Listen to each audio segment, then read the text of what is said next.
married, he was 12 years old. But Oh,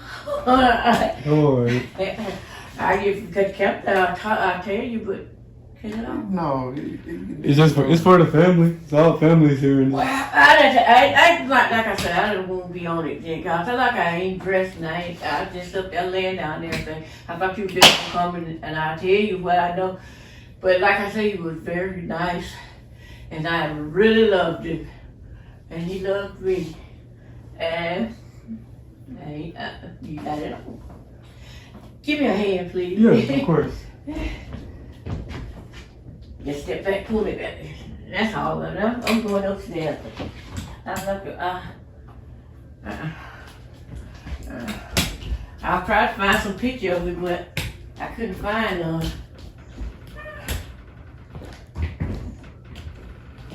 Well, feel free to share anything. Well, is this more so about your dad or about the family? It's about everything. Everything. Any information that y'all can share. Like, I want to know about, your parents. I want to know about growing up with grandma. Well, I started off, my mother was named Corinne Reid. My dad was Herbert Reid. Okay. I had 5 brothers and 3 sisters. 5 brothers and sisters. Herbert was the oldest. Your grandmother Dorothy was next. Okay. We had a brother named John, and I had a brother named George. I had a brother named George. I had a brother named Norris. I had one named Michael, and myself, Melvin. Michael was the baby. And your mother, practically, she was the enforcer. I mean, it wasn't holiday go by that she didn't hit me with something. What? I mean, she just had it wrong. I mean, she tell you something one time and that was it. And that, if you did again, I mean, she whooped me way more than my parents. She was real stern. I mean, she had me going, but I loved her to death. And I remember when you heard your granddad first met, back then, people wouldn't let girls go out by themselves. So I was the one that went out with her. Okay, you was the third wheel? Yeah, but The chaperone. Yeah, the chaperone. But he'd give me 25, 50 cents, I go the other way. Get away from home. And, but I respect both of them, especially, them two, because, they always did what they thought was right. Yeah. And when your granddad went in service, which war you was doing? Korean? Was he in Korean? No, Germany. Germany, Yeah, yeah. the Second World War. Yeah. And while he was gone, she raised the boys. I mean, you see them going to church, all of them was holding hands. Yeah. From your dad, down Peanut, on down the Beverly. Oh yeah, just a little everyone was a little taller than his next and they growed up in church. I mean, a lot of times some stray away, but they know how they were raised. Yeah. And I remember your granddaddy every Christmas, he was gonna throw a hog on the whole hog.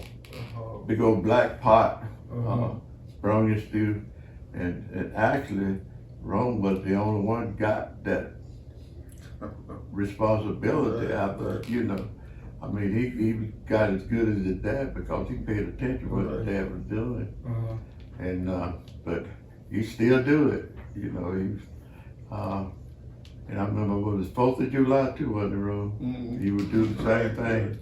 And he would do this, and what I always liked about it, he was respect your grandmother. He built him a little house out back and did what they do out there, He wouldn't bring it in the house because he know, her, how strict she was, with the kids. They wanted them to grow up, not people drink. And there was a house on McCoy Street. Right? On McCoy, Okay.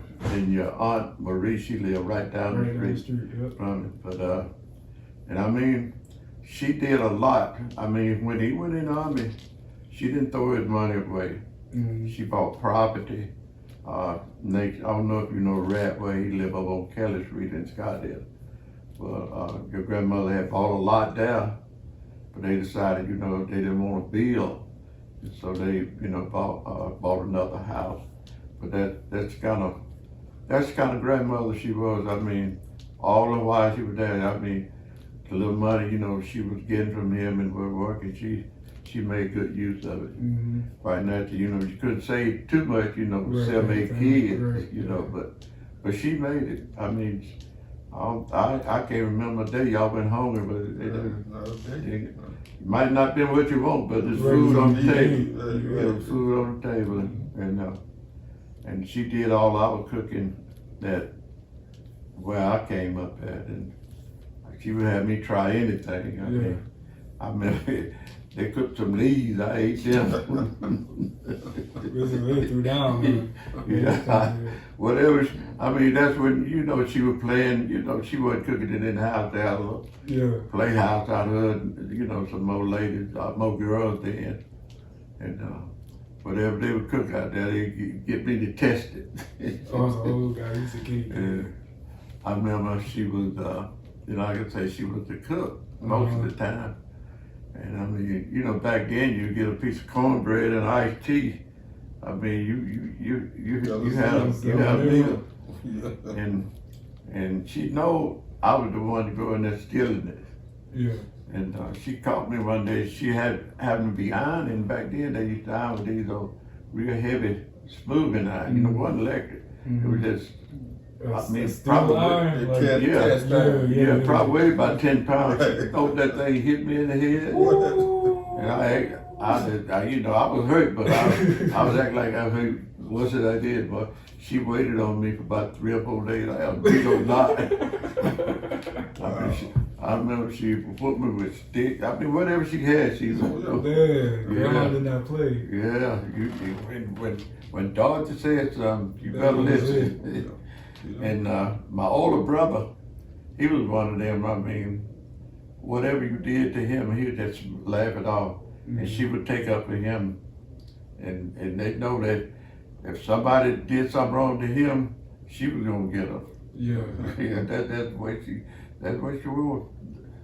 She was a fighter, a warrior. Yeah, she was a warrior. It was like that with all of us.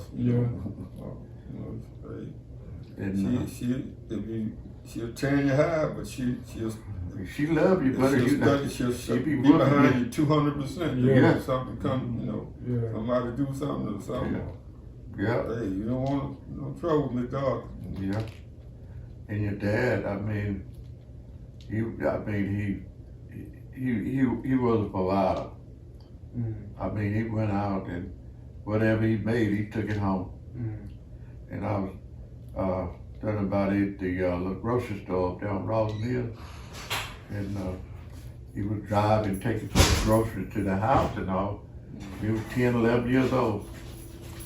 And I think he got caught when he was 12. But he always wanted to drive. He always wanted to drive. And he pedaled around with different companies, different places. And he got one job that I really talked to him about. I wanted him to stay with. That's when he was hauling the old tractors or something wrong. You remember we were working for Ford.